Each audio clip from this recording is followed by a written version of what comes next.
A Head Start program in Central Texas is retraining its staff after a substitute was arrested this week on several counts of child sex crimes. Mark Anthony Ortega Jr., this man was working as a substitute teaching assistant at the Head Start program at the Uland Elementary School campus. He's accused of inappropriately touching 3 students there. Last night at 10 o'clock, we heard from a mother who fears her child may have been at risk at a different school. Today, KXAN's Brittany Glass spoke to investigators about the possibility that there may be more victims. Mother Paris Acosta says there's just too many coincidences. I can't just assume that nothing happened.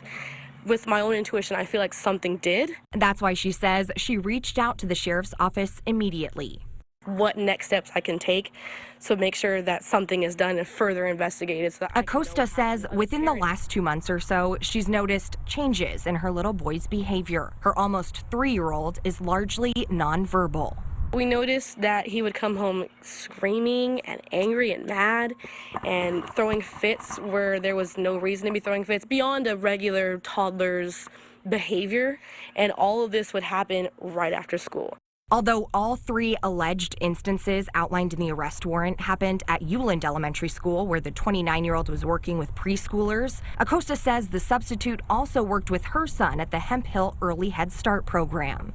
Connecting all the dots, it sent me into like a complete panic. Because the suspect's been employed with Head Start for more than 4 years, the Hays County Sheriff's Office is sending a message to parents. There is that possibility, and therefore if they feel like their child has been victimized, please contact us. We will continue to investigate it to ensure there are no other victims in this case. In Kyle, Brittany Glass, KXAN News.